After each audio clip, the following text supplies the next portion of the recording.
मैत्रिणींनो, रुचिला खव्यामध्ये तुमचं मनापासून स्वागत आहे.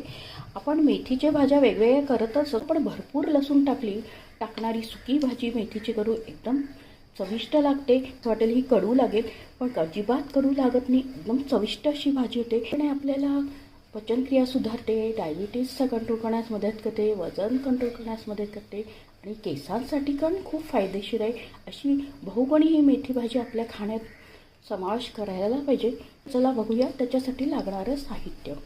याच्यात नुसतं कमी साहित्यात होणारी भाजी आहे. भरपूर लसूण घेतले, मिरची घेतली आणि मेथी घेतली आणि मीठ. आणि आपण आता तेल तापत ठेवले. तेल तापटलं आहे आपलं. आता हिरव्या मिरच्या टाकूया, लसूण टाकूया. भरपूर लसूण टाका, म्हणजे चव भाजीची एकदम छान भन्नाट चवची भाजी येते. आता आपण परतून घेऊया. आपण हे तेल थोडंसं सोनेरी रंग तोपर्यंत आपण लसूण परतून घेऊया. थोडंसं लाल मिरची पावडर टाकूया.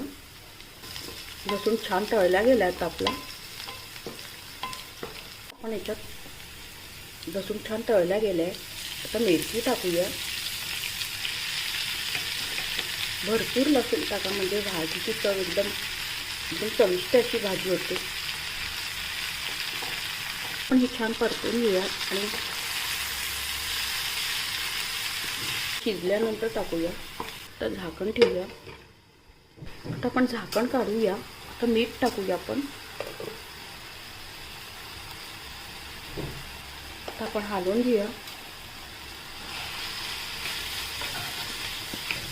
आता आपण तिला कोरडी होईपर्यंत करून घेऊया. ती तुम्हाला डब्यासाठी पण छान भाजी आहे.